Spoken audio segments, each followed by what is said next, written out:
Hello,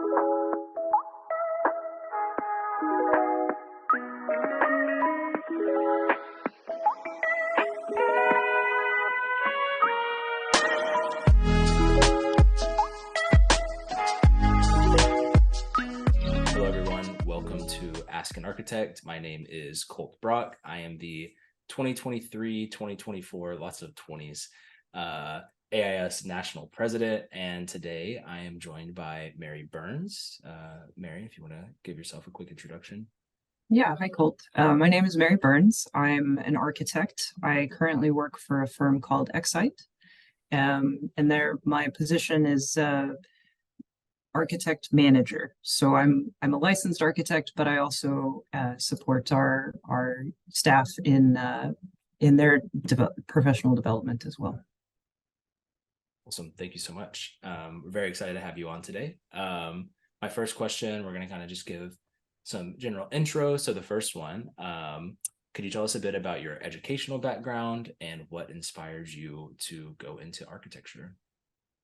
Sure. So I took a non-traditional route. Initially, when I graduated from high school, I got a scholarship to play music for a university in New Mexico, where I went to high school. And I did that for a little bit and realized you have to be very, very good to be a musician, and I was not that good. So I was trying to think about what could I do that would be kind of give me some opportunities. So I switched to a degree in finance, and I graduated with that and realized very quickly that crunching numbers was just not going to cut it for me, and I wanted some creative outlet still. So I kind of thought maybe architecture would be best of both worlds, right? Maybe a bit more rooted in reality than music perhaps, but also still have some creative outlet there. So I went to the University of Colorado, Denver, and did a master's degree there, basically like a 3.5-year program,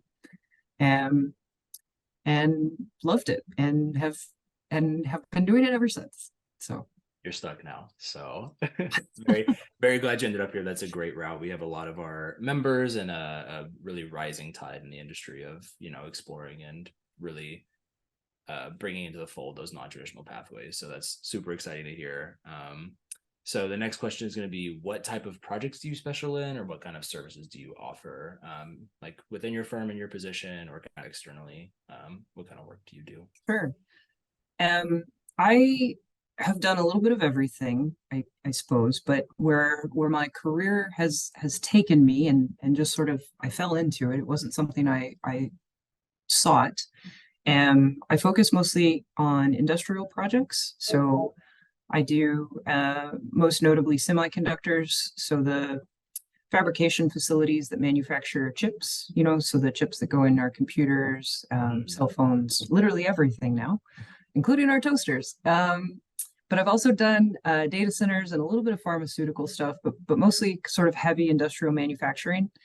I will say it was not where I wanted to go when I first got out of school, or where I thought I would be, where I would end up, but it's offered me a lot of opportunities to collaborate with some really interesting individuals. It's allowed me to work and travel overseas, which I've enjoyed very much, and so far I've found it very fulfilling. That's awesome.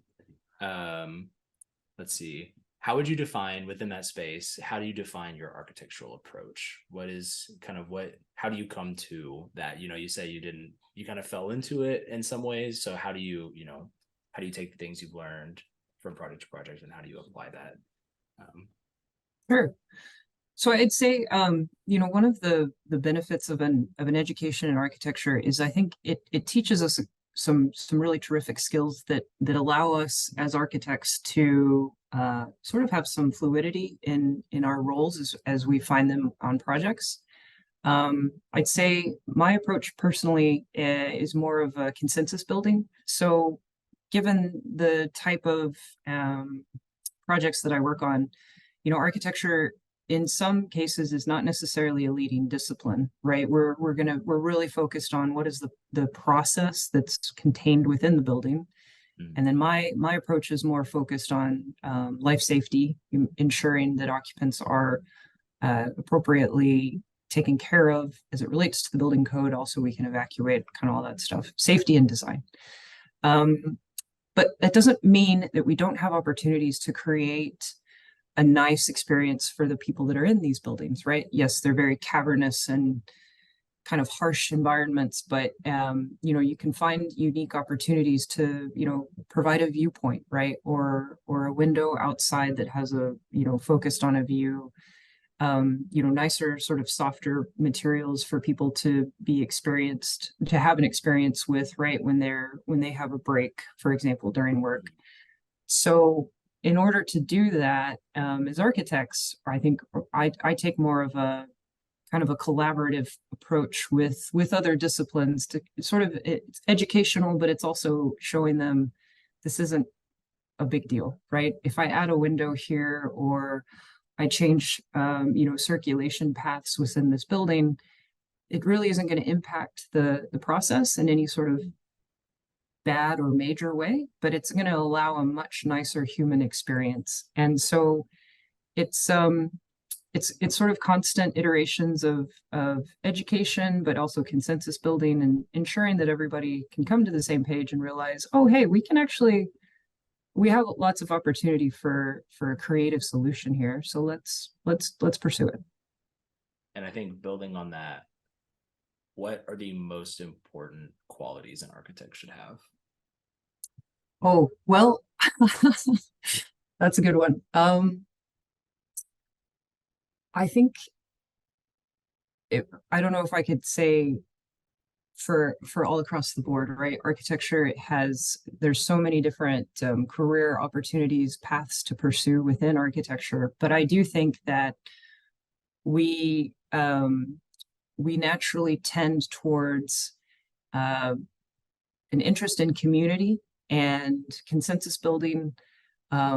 We have the ability to listen to so many different stakeholders, right? Whether it's, at a like a local meeting with the town, or it's, you're focusing on collaborating with mechanical, electrical engineers, all across the board, right? We have this unique ability to, I think, kind of see the bigger picture and help guide or focus the conversation to get people to come to an agreement and have a path forward. And I think that's, at the end of the day, the more that we can get people focused and agree to a solution, right? The better the project is, the better the outcome is, right? And I think in my experience, we sort of tend to naturally have that maybe experience or focus, either through our personalities and our education, right? Mm-hmm. Yeah, that was great. Let's see. So I'm trying to formulate this one while you're talking. So within the kind of industrial sector, those on paper are not very human-centric spaces to design. They're very machine heavy. They're very, kind of optimized spaces, I think would be a fair way to put it. Yeah. How do you as a designer within that realm find, you talked earlier about creating spaces for the people that occupy it. They may only be occupying it for 8 hours. It has a very short kind of, human time, like humans in the building. How do you find those spaces, and how do you kind of work with your clients? Because I think that's more of a recent thing to say, we're going to create these spaces that, encourage positive health for the inhabitants of that space. Like, how do you as a designer bring that to the table, and how do you talk about and come to those kind of design points and conversations as well? Sure. And you're absolutely right. I would say that it is a recent trend to have a focus on individual well-being at work, right?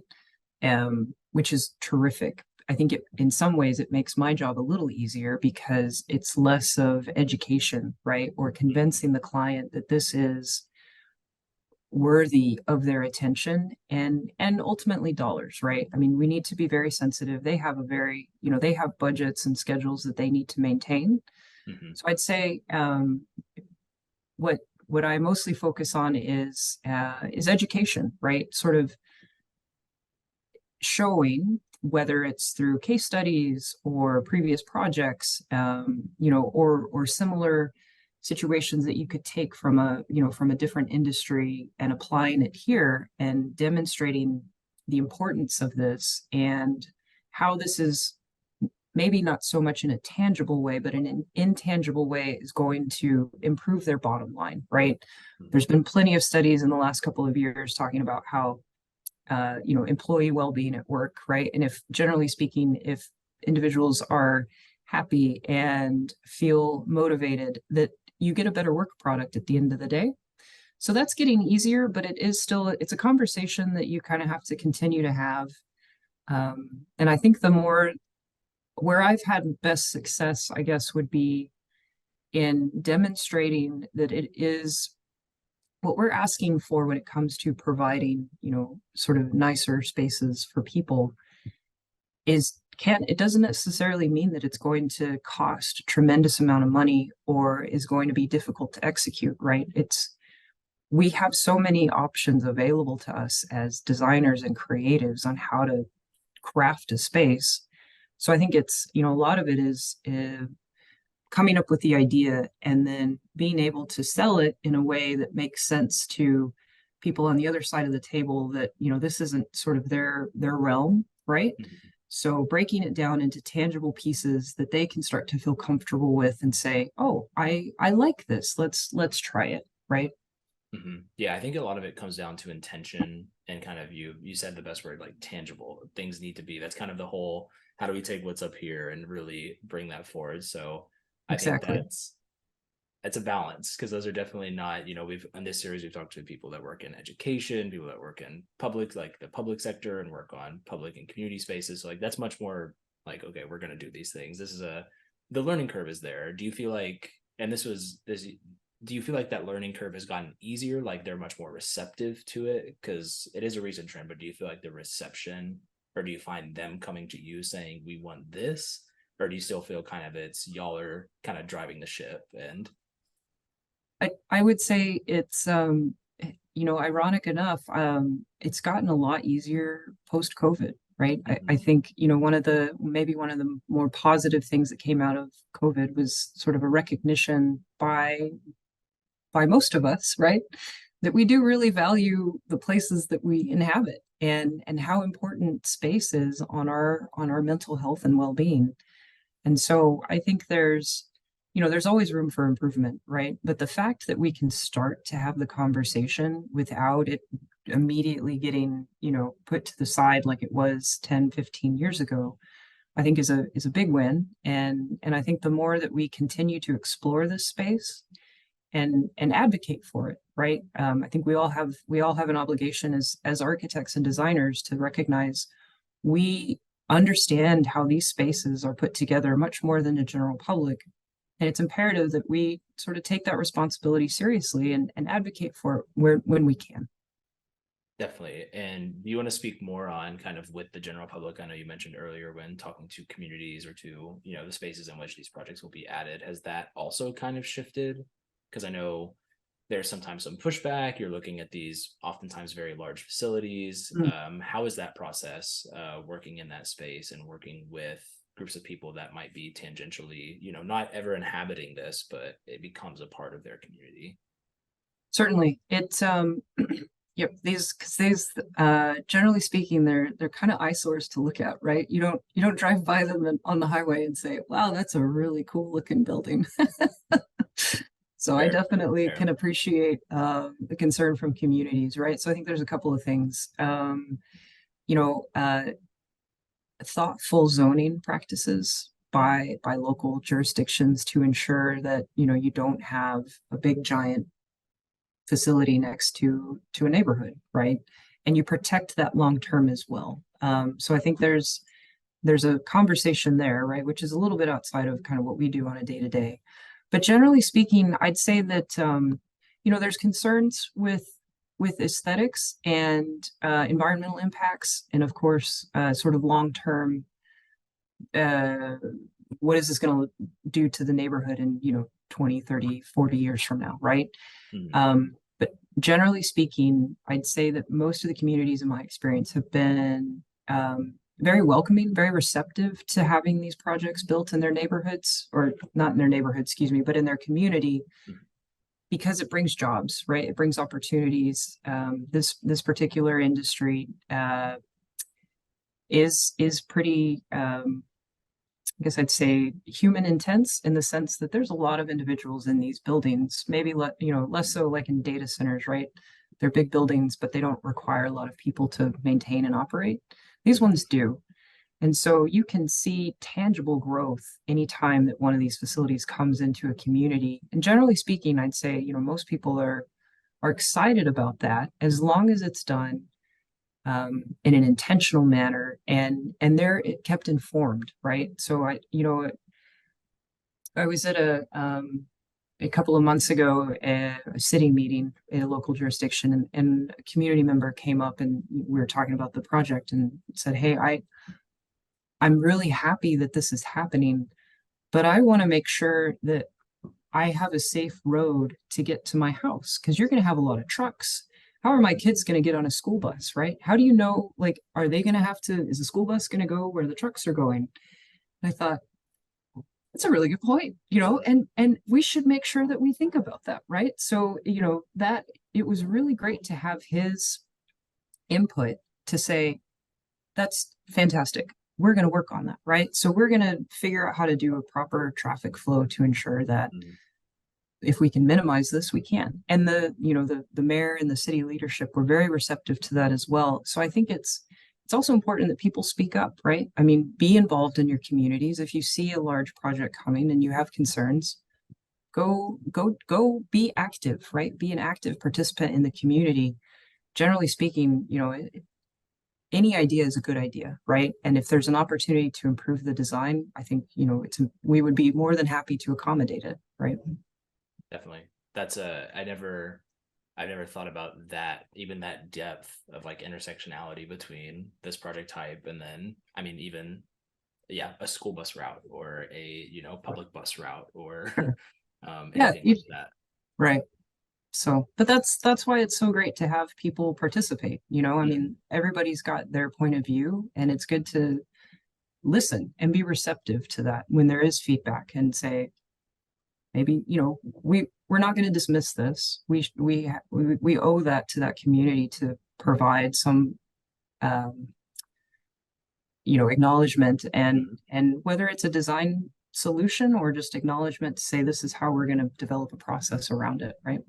Yeah, the accountability is there, which I think Yeah, that helps. uh, certainly. do you see I personally often think a lot about like lifespan of industrial projects. Like, do you see the kind of with the increased, I don't want to say emphasis on design, not to say that there wasn't in the past, but as we kind of continue to focus on the continued community impact, the human like space or the human spaces inside of it, like, do you see the lifespan of these buildings changing? Do you see them increasing, decreasing? Do you see them becoming more impactful, less impactful? Like, does their footprint shrink now? Does their footprint grow because they're becoming better designed? That's a big question, so we could break it down if we need to, but Sure. So there's a couple of things here, right? Large parcels of land are becoming harder and harder to come mhm, by, and it is expensive to build and to acquire large pieces of land. So I'd say there's a renewed interest and effort in retrofitting what's already mhm, existing. So I've been part of multiple retrofit projects, where we're trying to preserve what's already done, and I think that that's something that's going to become critical moving forward, right, in our lifetime. In that mhm, we we need to be cognizant of, limited resources, and how can we best use what we already have, right?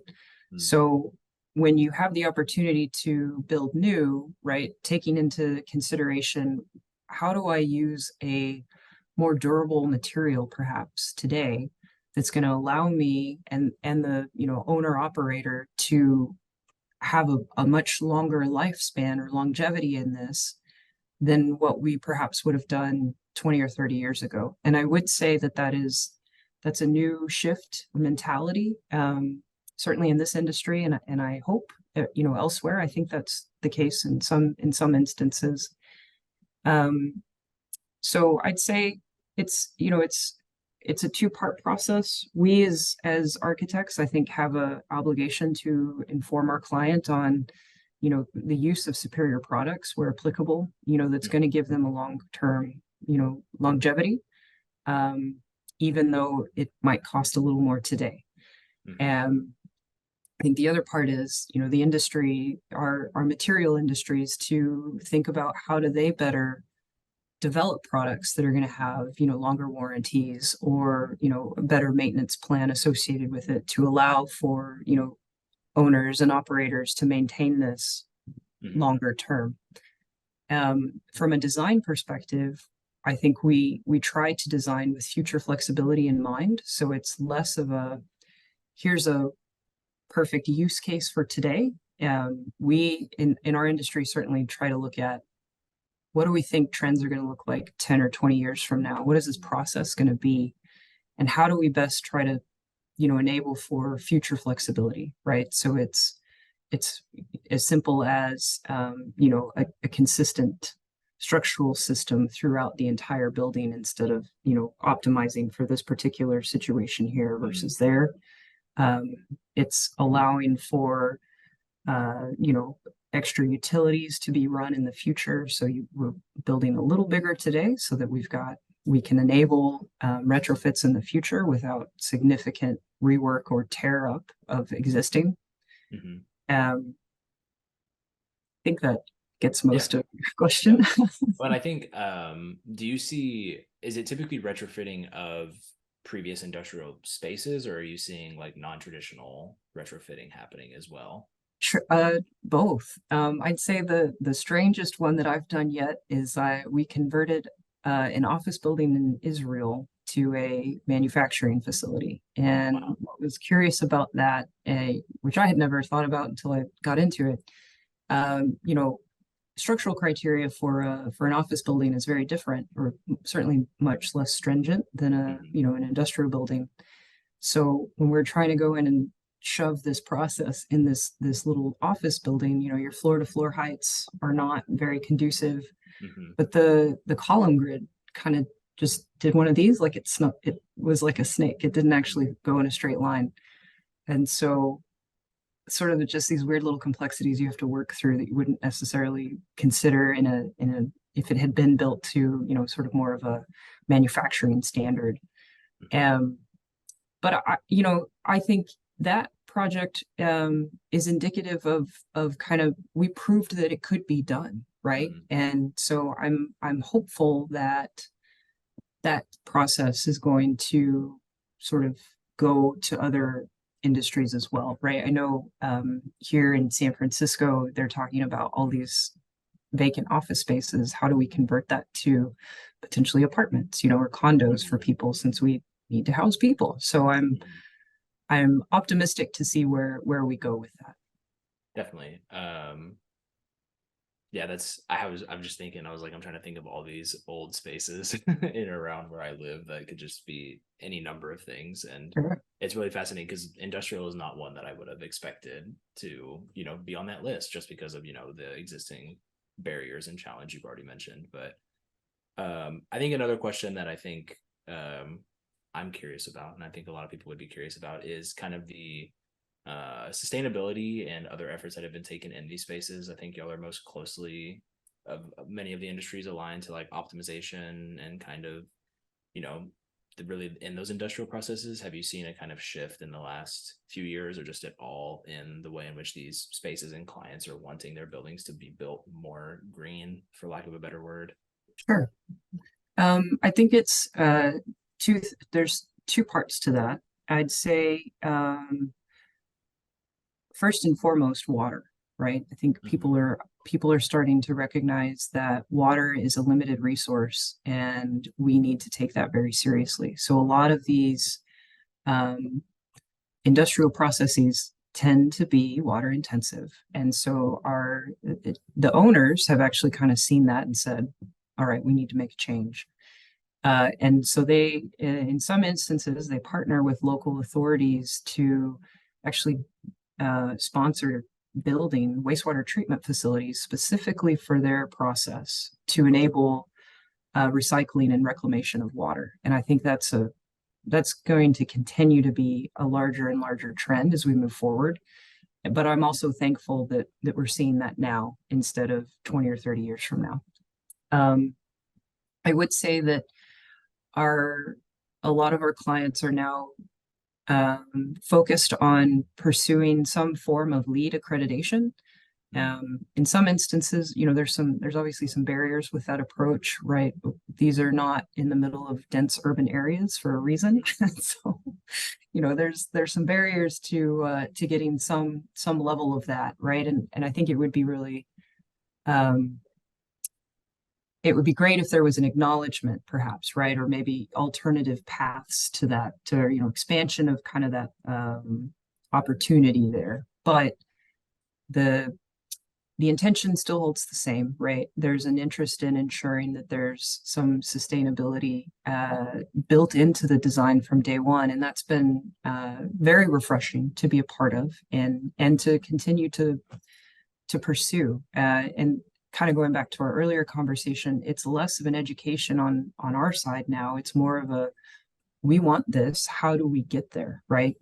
And that's a very refreshing conversation to have. And again, and I think that's a recent change, at least that I've seen in my experience. So very positive there. Yeah, no, that's awesome. And a question I've been kind of trying to work out in my head, thinking back. You mentioned earlier, alongside these projects, you see a job influx, which could often lead to a population influx. Do you see any considerations with these projects for housing, or for any interest in the way in which these projects are designed or placed for housing and housing stock and things like that? Certainly. So that, generally speaking, there's a partnership that goes on with the local jurisdictions to ensure exactly that, right? Appropriate utilities, accounted for, roads, right? Circulation, and housing. And so it depends on sort of where it's developed, right? I'd say in the U.S. we're maybe a little more focused on that from a long-term perspective. In other countries, it's handled differently. But generally speaking, I'd say, these take, they're executed over almost decades in some instances, right? From inception to completion. So you can have a lot of these things kind of developed in parallel, which has been very positive. But it is sort of funny, initially when we start these large construction projects, there isn't housing for a lot of even just the trade partners, right? The guys that are actually going to be building this. And so, coming up with creative solutions on how do you house, these thousands of workers initially is kind of a fun project in itself, right? You're developing RV parks, you're developing, kind of like trailer housing as quickly as possible. So, in some cases you're building apartment blocks specifically for them, right? Which then would be turned over at the end for general populace use. And so it sort of creates additional projects within itself, which is a little different. So it's safe to say that you are touching quite a few sectors within just this one. Yeah, we do occasionally, which is kind of fun. So yeah, that's really interesting. So I think we'll start to wind down. I've got a few more questions for you, just kind of in closing. So the first one is, what advice would you give to young architects, so that it can include people still in school, emerging professionals, recent graduates, stuff like that? Stay curious. Ask questions, try new things, right? Go take an opportunity that maybe you've never considered or scares you a little bit, and figure out what you like. But never stop learning, I guess, right? As architects, we have this unique ability to span sort of multiple ecosystems in the sense of, from a design perspective, but also who we interact with. And the more that you know a little bit, right, the easier it is to gain consensus, and and offer a new perspective, right? I think that's really important. That's great. The next one is, how can our readers follow you and your projects? Oh, well, I'd say probably LinkedIn would be the easiest. Our projects usually don't come out on the news until we're well within, just given sort of uh, intellectual property concerns. But Mhm. yeah, I'd say LinkedIn is a great resource to learn more about where we go, and what we're doing, our design process as well. So, Perfect. And then the last one, which I'm excited to hear, is, what is your hottest take on architecture? um, wait, like what do I? Like, what's an unpopular opinion you have on architecture? What's your hottest take? Um, hmm. Well, you have the stereotypical ones, right? I'm trying to think of one that maybe we haven't had before. We do get a lot of grief, I'd say, as architects, right? Unnecessarily, Mm-hmm. but that's okay. I would say